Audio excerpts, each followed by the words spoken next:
birthday. That same year I graduated 2 weeks after high school. I had my feet on the yellow footprints on the West Coast in San Diego. And then that same year I graduated high school, I was on a boat to go do my first, downrange combat deployment. God damn, like within a year. Yeah. Okay. Yeah. That's that winter. I'll push towards you and then go like about this much. Yep, and then point it at you. Yep. Good now? Down a little bit more. So angle it down. There you go. Perfect. All right. Cool.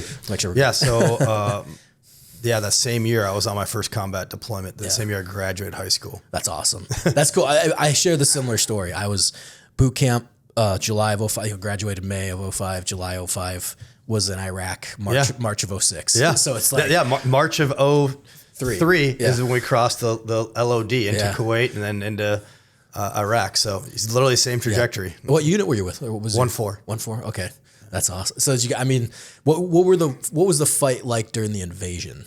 Because I don't run into a lot of guys. I have a few friends that are invasion vets, but like they did like Fallujah, and then they did, they did follow on. Yeah. And I don't hear a ton of the invasion. It was honestly probably the most tame. I mean, it was truly, I think 39, 40 days from crossing the Red Breach in Kuwait to Baghdad. Mm-hmm. Saddam knew after Desert Storm that you mess around and find out when you're going toe to toe with conventional forces. Yeah. So it was fairly quick to get up there.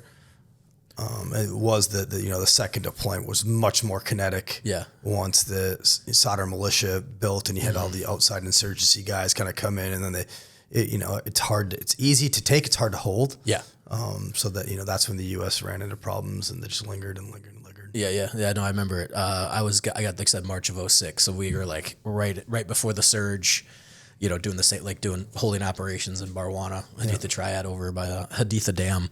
And then, so what was that first invasion, you guys going up into Baghdad? How long did that first deployment last? Did you guys do like 3-4 months and then rotate back? Oh, you did 9. So it was I did OIF 1, 2, and 3 phases of OIF in my first deployment, and then back for, it was either 6 or 9 months, and then back for another 9-month deployment for OIF 4 and 5. Really? So in 2 deployments, I did all 5 phases of OIF. Jesus. That's unheard of. Yeah, that's awesome. Yeah, it was good. I mean, good times. Yeah. Yeah, I was gonna say, like, for us guys like us, it's like that's awesome. We both raised our hand to get some, right? Yeah, so exactly. It was awesome to be able to truly do the rifleman's creed out there. Yeah, that's awesome. So for 9 months, what did they have you guys then do after? Like I said, we crossed the line in March, and then you would have been there till September, then October. I think it was December. Yeah, it was December. So took Baghdad, and then we retrograded down to Hilla at a pistol factory. The crazy thing was, again, because the invasion fight was not calm. Certainly, that we certainly had some good engagements, but nothing compared to follow-on deployments. Yeah. But we took all these areas, and then I remember that the color pattern of like, if it's green, it's good. If it's amber, it's bad. And like, so the color, you remember the colors? Yeah.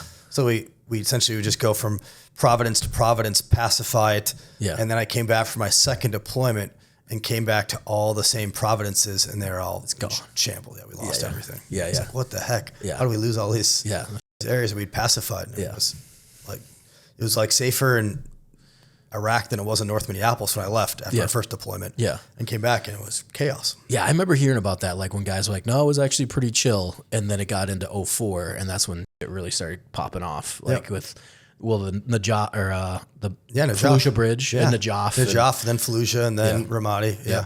So my second deployment, we were the main effort in Najaf. That was like the first major, the only big battle I can think of on the initial push was Basra. Yeah. That was like the big one on the initial push up, but then Najaf was my second deployment. Yeah. 1-4 and a couple other units from the Army were the main effort. What was life like doing that, going through the push, or like going through the city and that operation? For Najaf? Yeah, Najaf. Najaf is, I think, the second largest cemetery in the world. Battle of Najaf Cemetery. Yeah, okay. So it wasn't a city. It was actually worse. It was catacombs everywhere. Catacombs sometimes is as high as 2 stories, but from just a warfighter battlefield geometry, we were in the low train. The mosque, the main gold dome that is the second most holy site for the Shiite Muslims. That was like their base of operations because they knew we couldn't touch it. Yeah. So the Sadr militia, I think, had like some 50,000 strong. And we were just in the low train, just getting IDF and people coming out, squirting out in the middle of the night.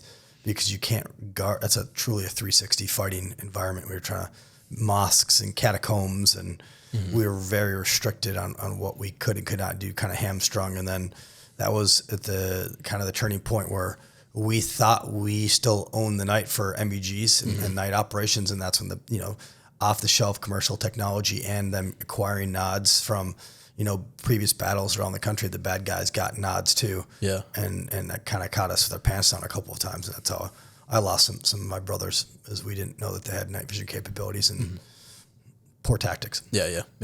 And how was that adapting? I mean, like I said, you guys are going from one fight in 9 months to a completely different fight for that second deployment.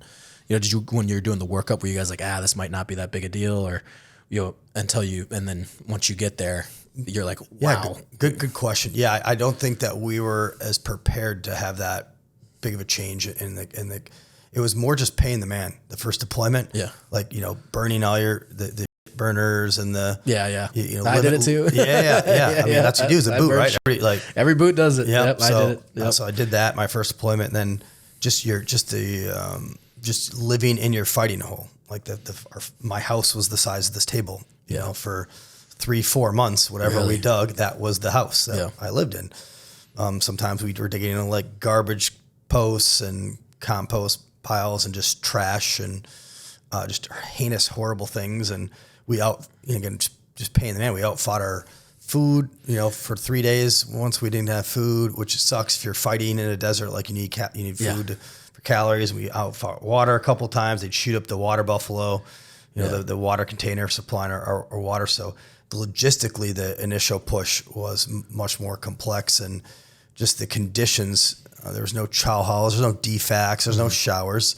I had my boots on for I think 30 some days because we were always in the fight, right? Yeah.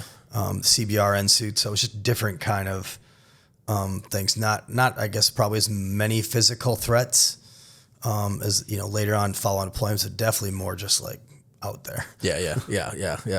So when you guys got into Najaf or OIF 4 and 5 in Najaf, what was kind of like the significant battles that you like? I think I heard about was there a main cemetery battle in Najaf? Because I had actually served with some guys, Marines, as a contractor in WIPS in 2012, 2013, and obviously Marines find each other. Like, and I remember when you just mentioned Najaf in the cemetery, it's like, oh shit, that's right. One of our guys, I wish I remembered his name, but he was a Najaf veteran, or the cemetery. He was telling us stories about that. Yeah, it was pretty wild. And it's just a unique environment to fight in it.